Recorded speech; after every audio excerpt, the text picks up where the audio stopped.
Eu quero ler com os irmãos no Evangelho segundo Marcos, o capítulo é o de número 10, e os versos 32 a 45.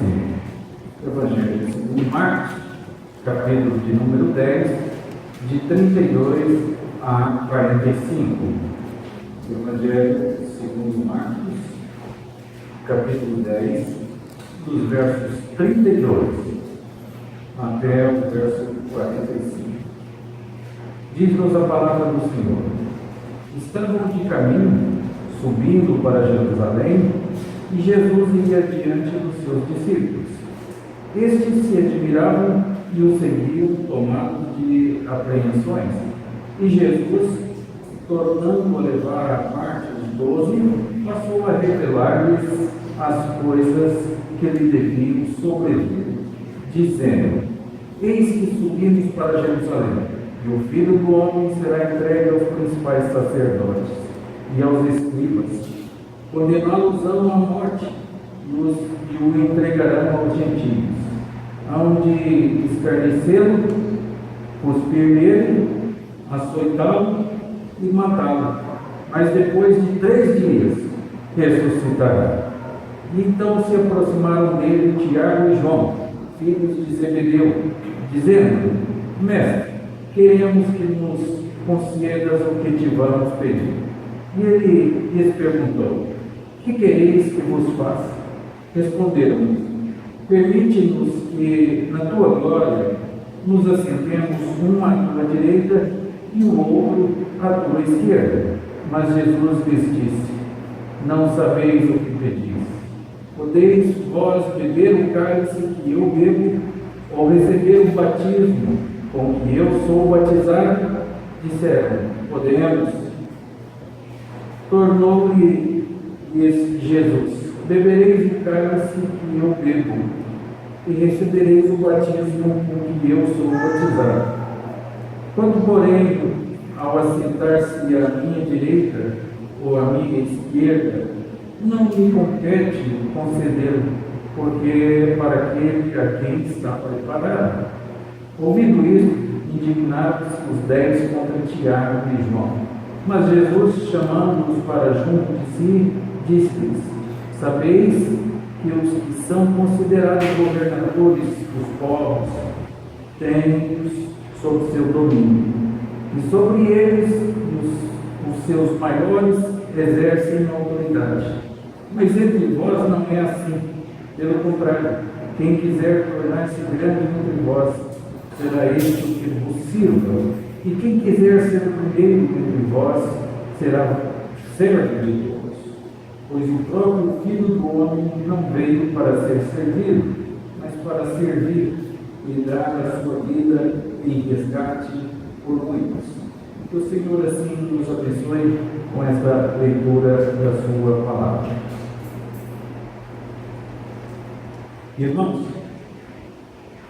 um dos temas do Messias profetizado no Antigo Testamento é o servo sofredor. Então eu quero falar nesta noite sobre servidão. Servidão, o privilégio de servir. Isaías explorou muito esse tema e ele coloca o Senhor Jesus no capítulo 53, no capítulo 49 e no capítulo 52 como o servo sofredor, aquele que padeceria as nossas dificuldades, as nossas limitações. Para Isaías, ele foi primeiramente escolhido por Deus, desde o ventre materno, o servo sofredor. Ele é portador do Espírito de Deus, o servo sofredor. Ele é irrepreensível aos olhos da humanidade, o servo sofredor. Ele traria justiça para a terra, o servo sofredor. E ele seria uma luz para os gentios, o servo sofredor. Ele seria exaltado e elevado e muito brilho, mas ainda era o servo sofredor. Interessante isso. Ele é Deus, mas ele é o servo sofredor. Quando nós chegamos a esta sessão aqui de Marcos, o mesmo tema volta a ser abordado. Jesus está ensinando sobre a sua servidão no reino. E ele falou bastante sobre isso, a maneira como ele servia no reino. Jesus tinha o coração de um servo. E ele não veio ao mundo para exigir que os homens o adorassem. Ele veio ao mundo para servir. Diz aqui o nosso texto. Ele não construiu um palácio para que as pessoas o louvassem. Ele não se assentou em um trono real.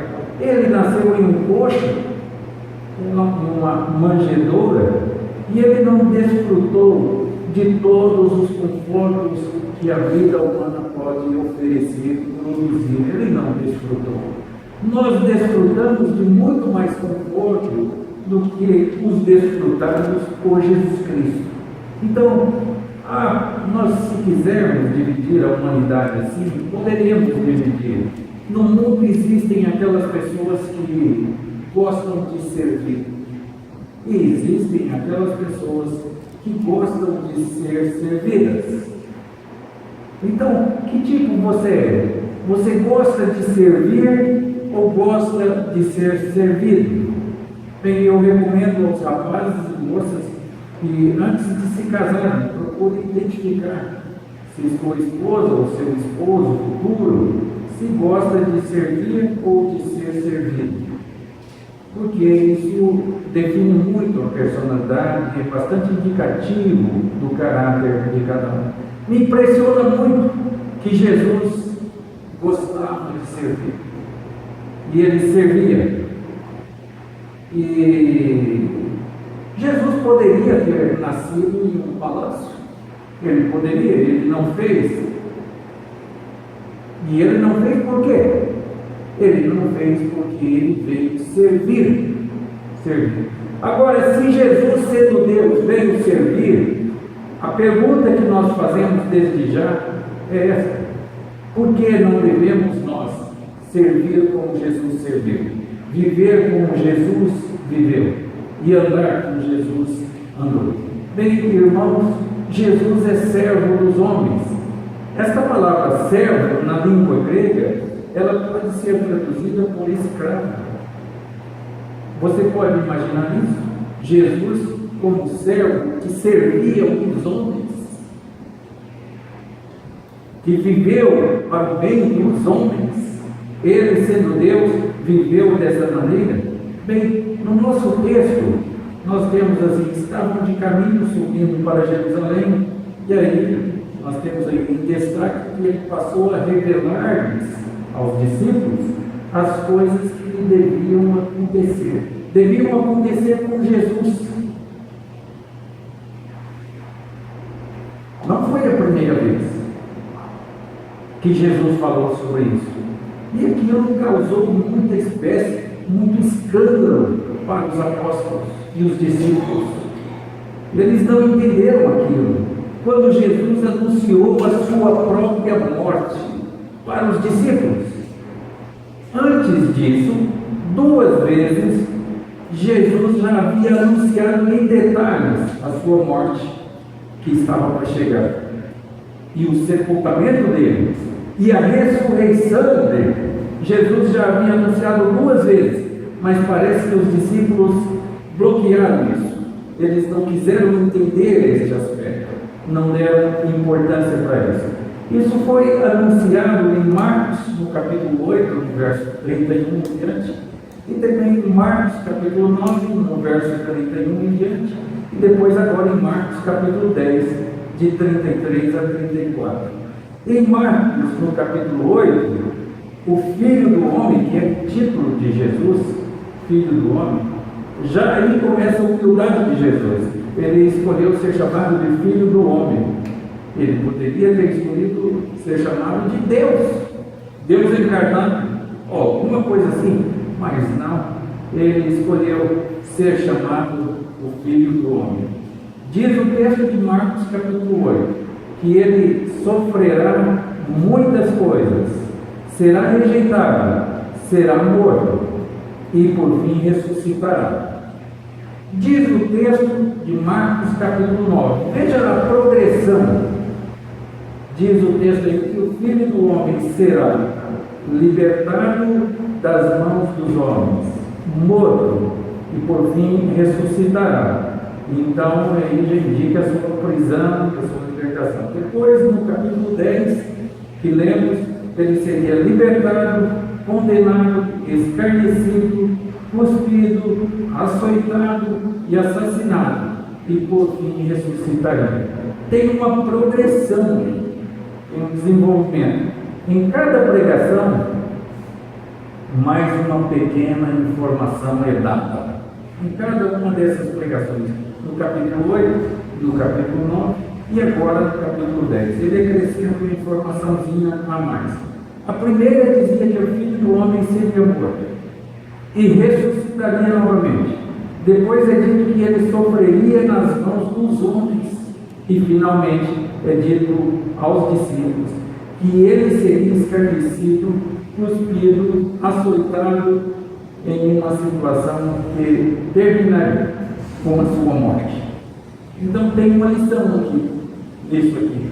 É que a revelação de Deus nunca foi dada para satisfazer a curiosidade das pessoas. A revelação de Deus é dada na medida do que você pode suportar e na medida do que você precisa saber. É assim que a revelação de Deus é dada. Bom, então, graças a Deus, porque a revelação de Deus com relação às coisas que não podemos suportar, não nos foi dada. O texto de Deuteronômio, no capítulo 29, no verso 29, nos informa o seguinte, que as coisas reveladas são para Deus, são para nós e para os nossos filhos, e que as coisas encobertas, que não foram reveladas, portanto, são para Deus. Irmãos, se nós soubéssemos o que vai acontecer no mês que vem, nós mudaríamos de atitude já hoje. Se nós soubéssemos que vamos perder nossos filhos daqui a um ano, quando chegasse a época, nós já teríamos morrido no lugar deles.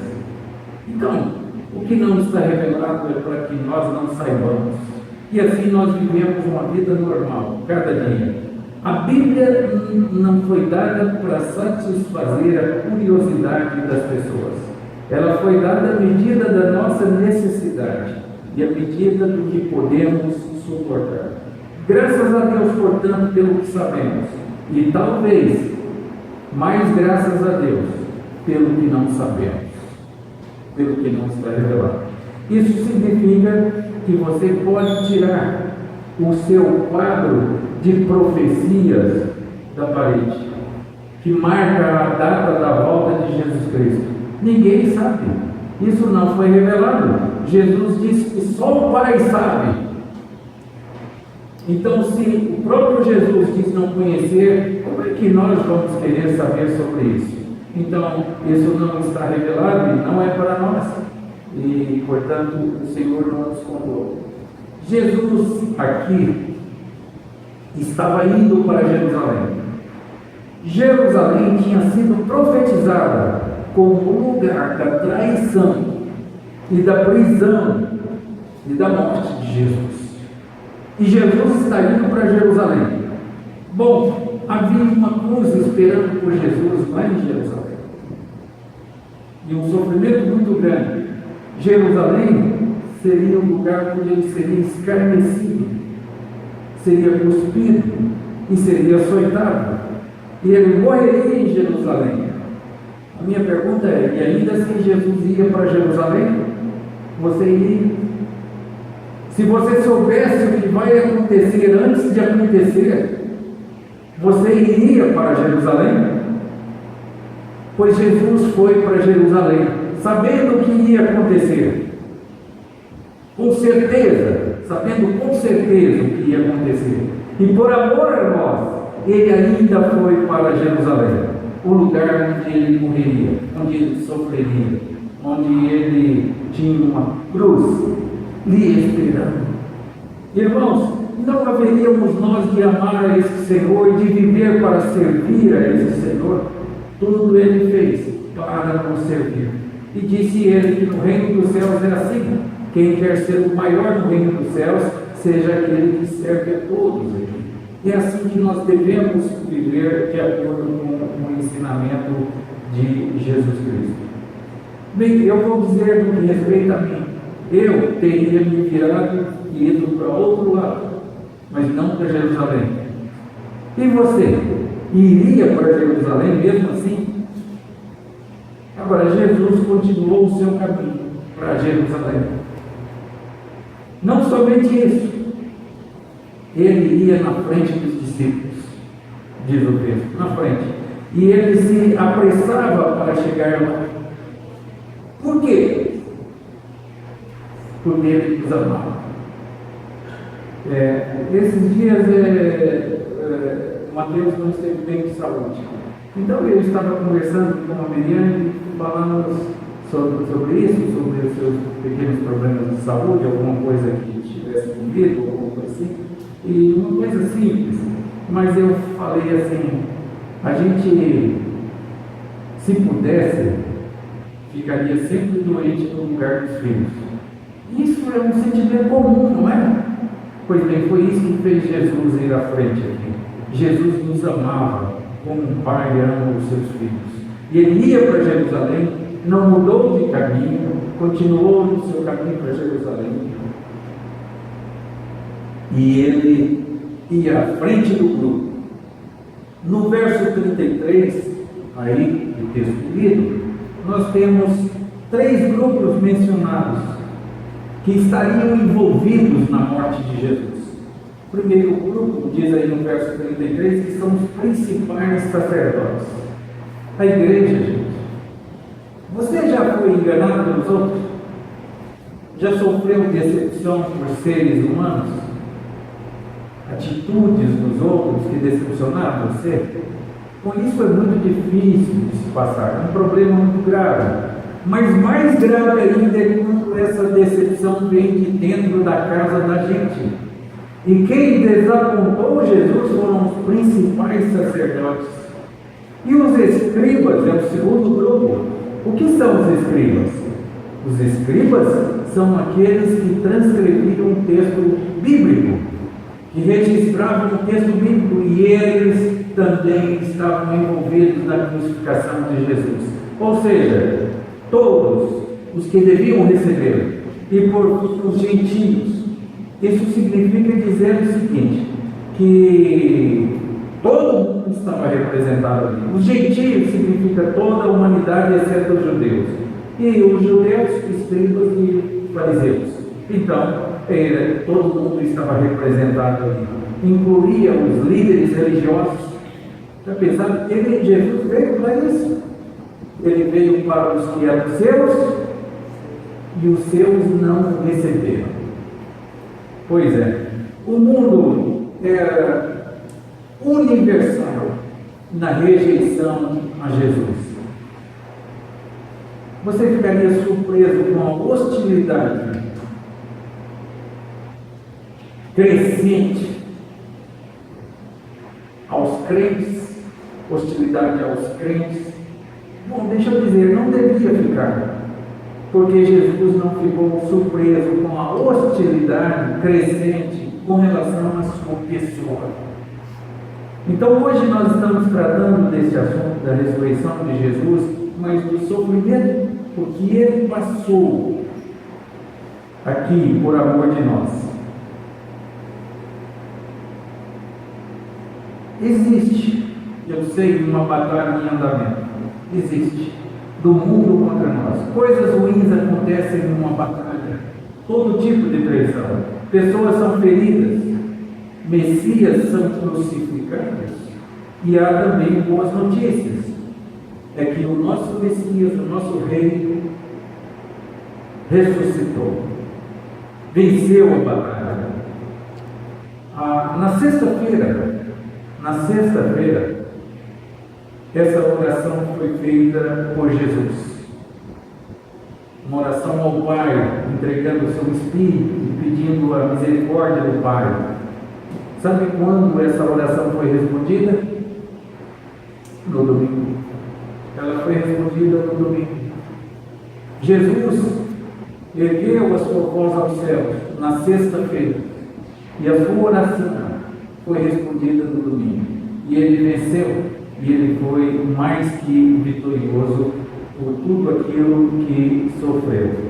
Então nós temos aí, depois disso aí, um pedido bastante ambicioso e uma atitude que me causou muita surpresa nesse contexto.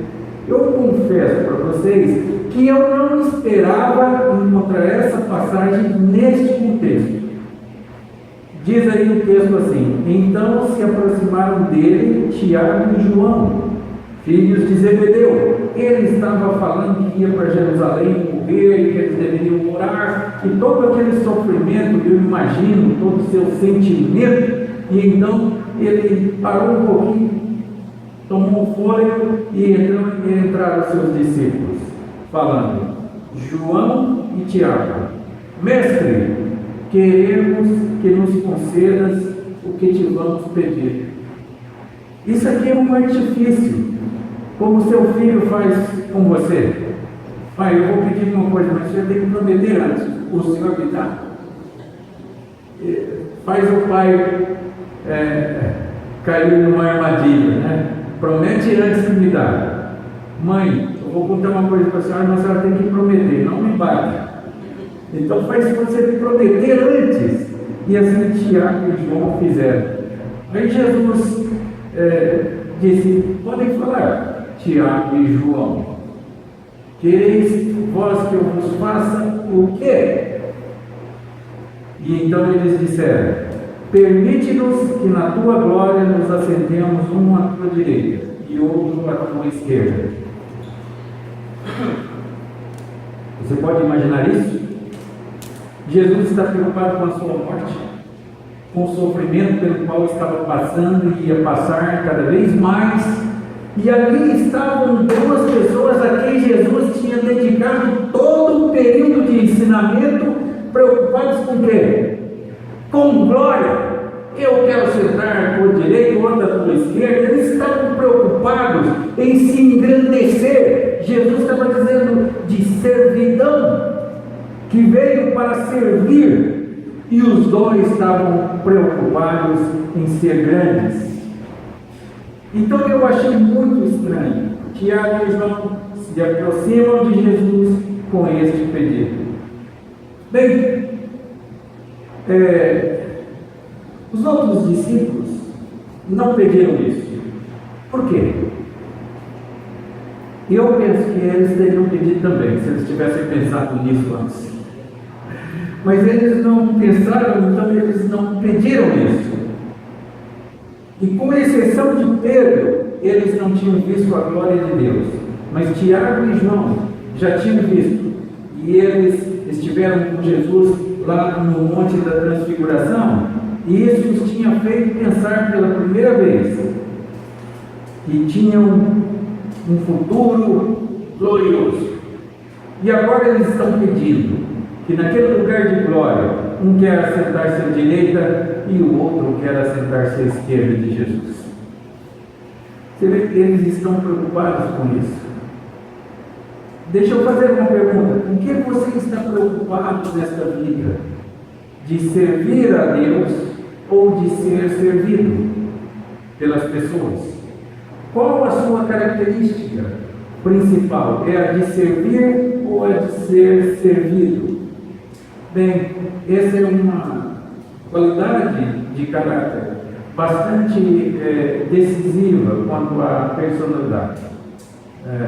Nós conhecemos bem uma pessoa quando observamos isso, se ela gosta de servir ou de ser servido. Jesus ouviu aquele pedido e falou o seguinte a eles: não sabeis o que pedis. Não sabeis o que pedis. Jesus mostrou a falta de entendimento dos filhos, dos irmãos aí de Zebedeus. O que eles estavam pedindo era uma coisa boa, mas eles não receberiam a extensão daquilo, e nem entendiam o que eles estavam pedindo. Não sabia. Percebe isso? Não entendiam o que estavam pedindo. Então Jesus questiona a disposição dele e faz duas perguntas a ele: podeis vós beber o cálice que eu bebo, ou receber o batismo que eu sou batizado? E aqui é que está a resposta de Jesus. Quais eram o cálice e o batismo de Jesus, de que Jesus está falando? Bem, o cálice e o batismo são uma referência à morte que Jesus enfrentaria. Eu só vou demonstrar isso aí com os textos bíblicos, que Jesus e os seus discípulos farão uso do cálice na última ceia. Na última ceia. E esse cálice significa o sangue que Jesus derramaria na cruz. Quando Jesus fala, vocês estão prontos para beber o cálice que eu bebo, Jesus está dizendo, vocês estão prontos para morrer como eu morro. É isso. Olha o que eles foram pedir. Então Jesus, vocês não entenderam o que vocês estão pedindo. Vocês podem beber o cálice que eu bebo. Deixa eu perguntar para você, você pode beber o cálice que Jesus bebeu? Você estaria disposto a morrer pela sua fé? Morrer para servir as pessoas? Morrer para ser útil no reino de Deus? Você estaria pronto para isso?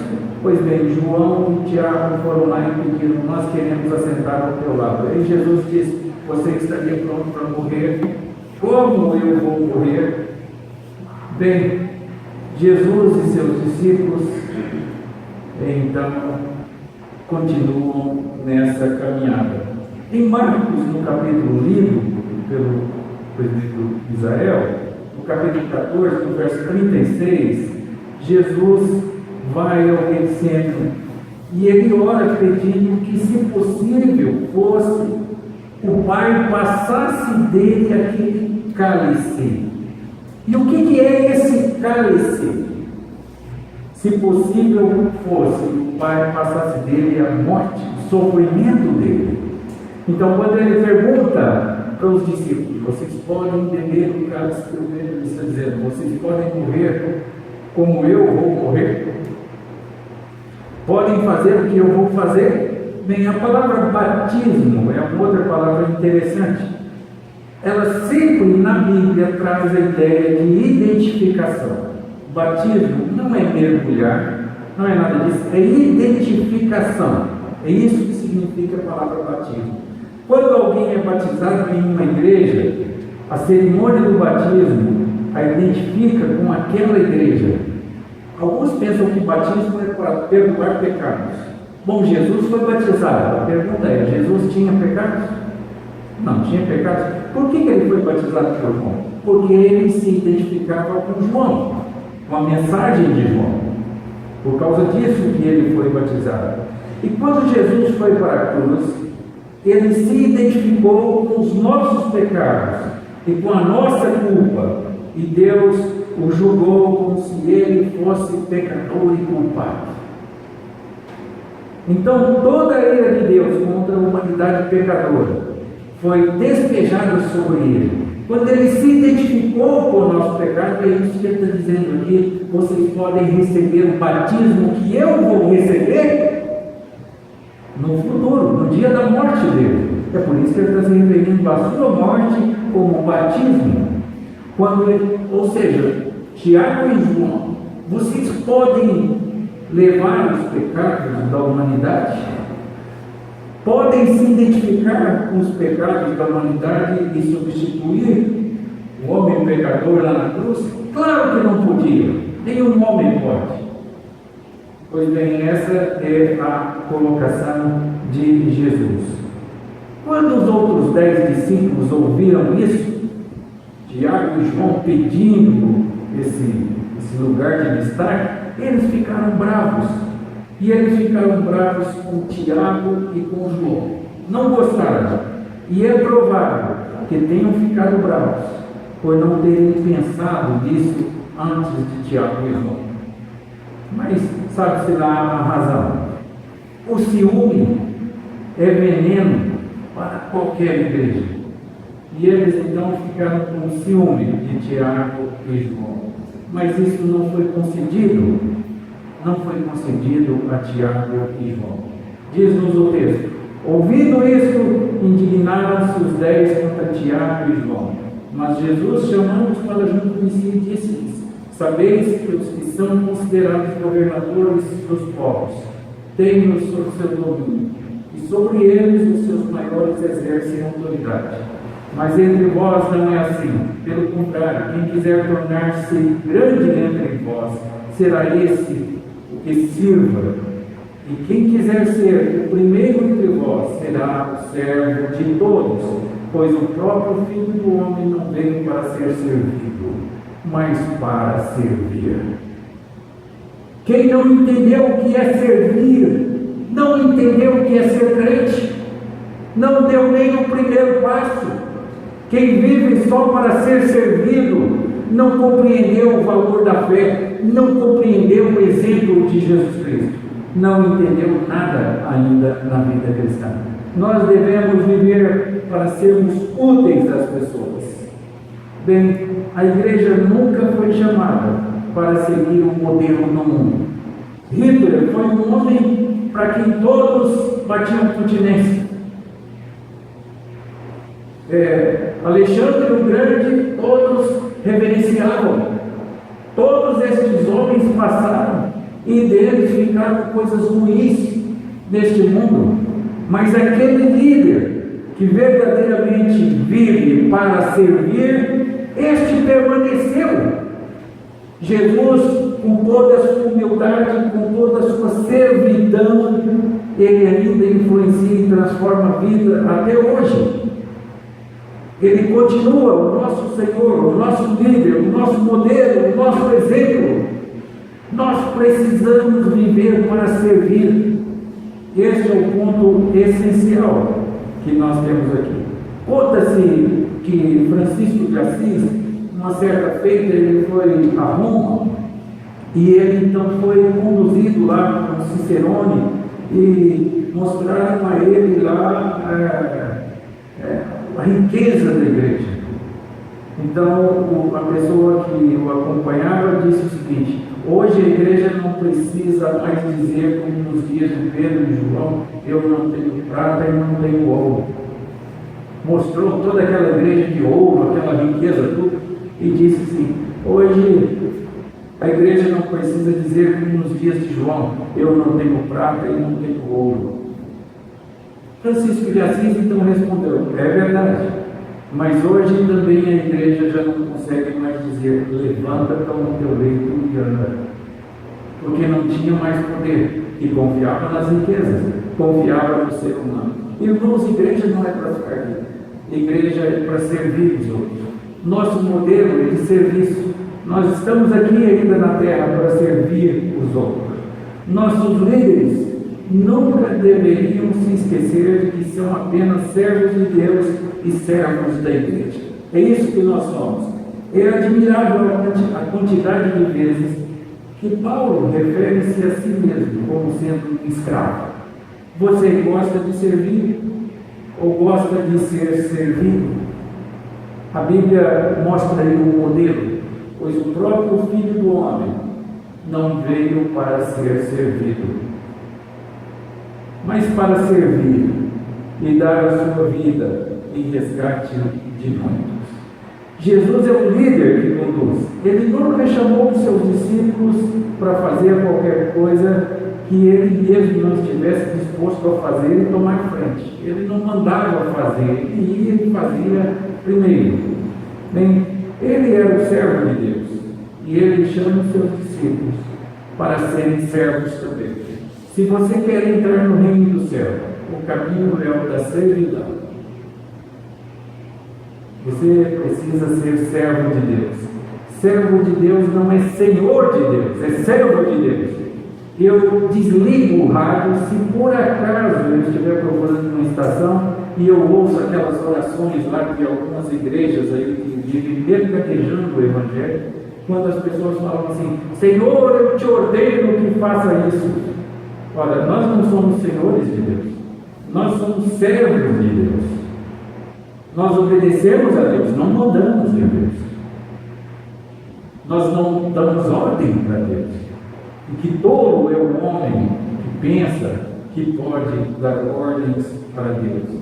Jesus veio para servir, mas isso não é tudo. Ele também veio para dar a sua vida em resgate de muitos. Esse texto aí é muito interessante e eu quero pedir licença para explicar esse texto aí. Veio para dar a sua vida em resgate de muitos. A palavra resgate, ela é uma palavra que é pronunciada litron, é a palavra para resgate.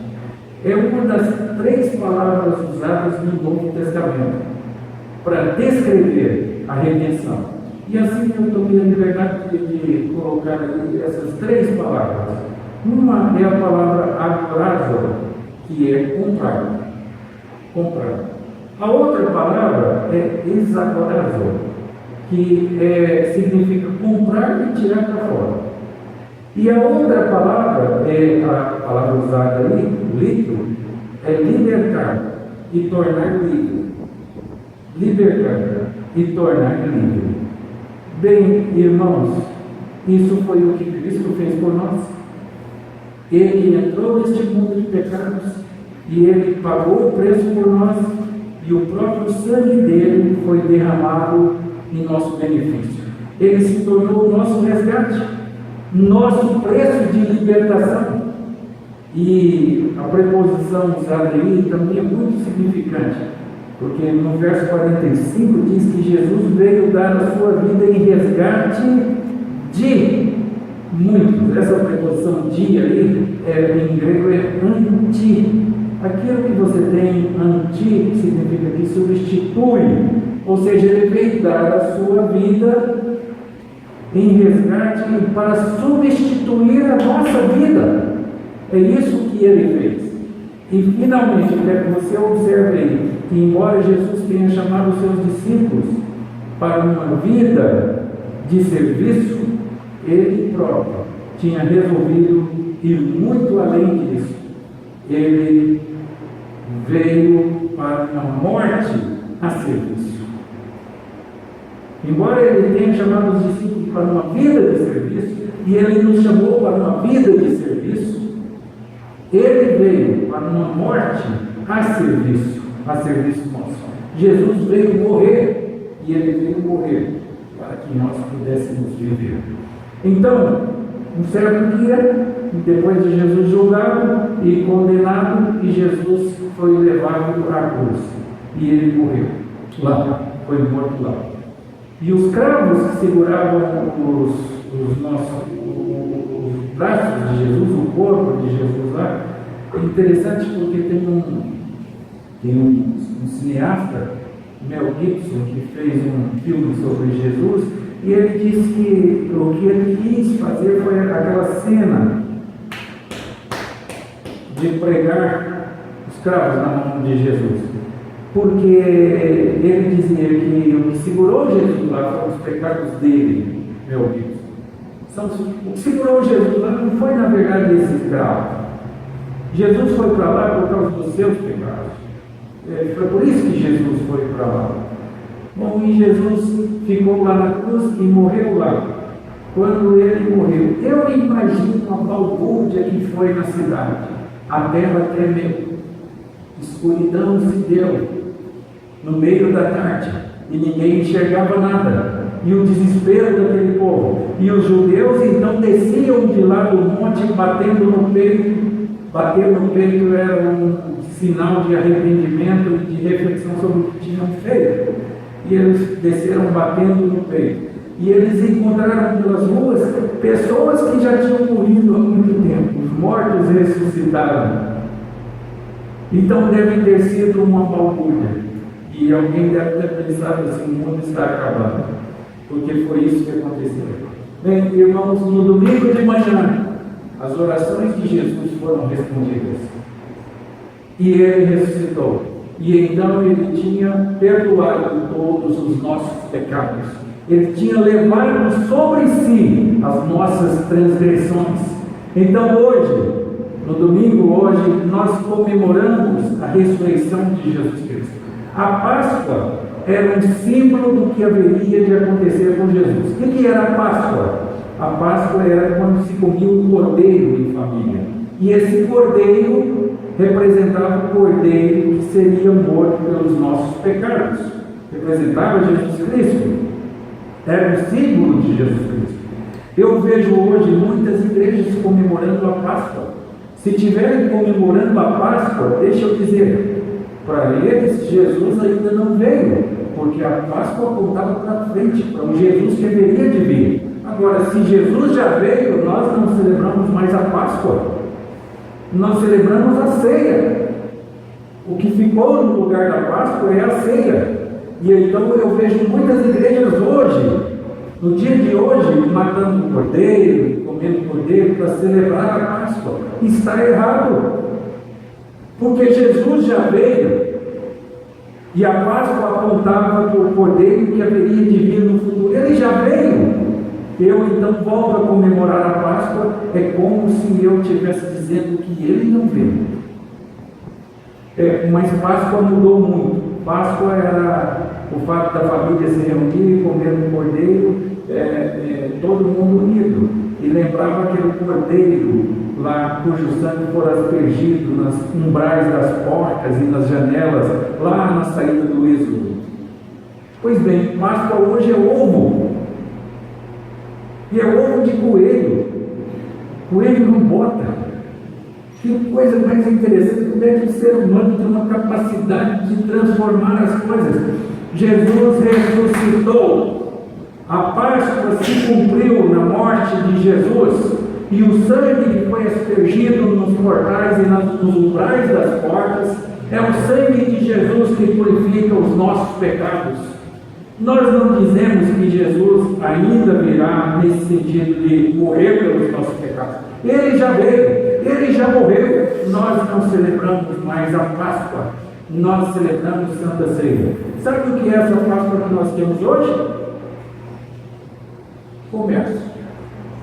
Um grande motivo para comércio, mas não é o ensino da palavra de Deus. Jesus morreu, Jesus ressuscitou, ele é o cordeiro pascal e ele cumpriu todas as promessas referentes à Páscoa no Antigo Testamento. Nós precisamos de entender isso. Agora, pastor, então eu não posso dar um chocolate para alguém no dia da Páscoa? Pode, fique à vontade, mas não pense que aquilo lá representa Jesus, não é nada disso. Trocar presentes é uma coisa muito boa, e chocolate é uma coisa fantástica. Eu gosto muito de chocolate. Pode me dar chocolate à vontade, que eu acho bom. Mas não faça isso com uma cerimônia religiosa. Não é uma cerimônia religiosa. Jesus já veio, Jesus morreu, Jesus ressuscitou. E hoje nós celebramos a ressurreição de Jesus. E o que significa que Jesus ressuscitou? Significa que nós também ressuscitaremos. Um dia nós também nos levantaremos dentre os mortos. E se Jesus voltar e nós ainda estivermos vivos, então nós partiremos com Ele. O que segurou as mãos de Jesus lá na cruz foram os seus pecados. Então, eu quero dizer uma coisa. Meu assunto hoje é servidão. Se o crente ainda não entendeu que ele está neste mundo para servir, ele não entendeu nada ainda. Nós estamos aqui neste mundo para servir, não para sermos servidos. Nós estamos aqui para servir. Vamos pensar nisso e viver. E nesse domingo de ressurreição de Jesus, vamos pensar nisso. Nós temos buscado o que mais nessa vida? Mais ser servido ou mais servir? Nós precisamos levar isso em conta. Que Deus nos abençoe. Que nos ensine a viver como o nosso mestre, servindo e não desejosos de ser servidos. A servidão é o passo inicial, e é o passo medial, e é o passo final na vida do crente. Servir é o resumo da vida do crente. Ele nos resgatou. nos comprou, pagou o preço, morreu em nosso lugar para nos salvar. Que Deus, portanto, nos abençoe. Amém.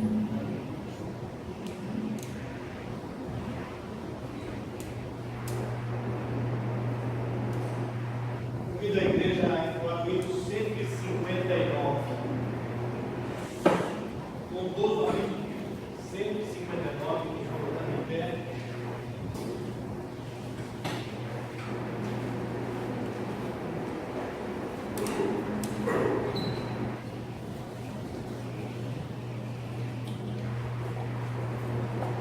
Com 12 amigos,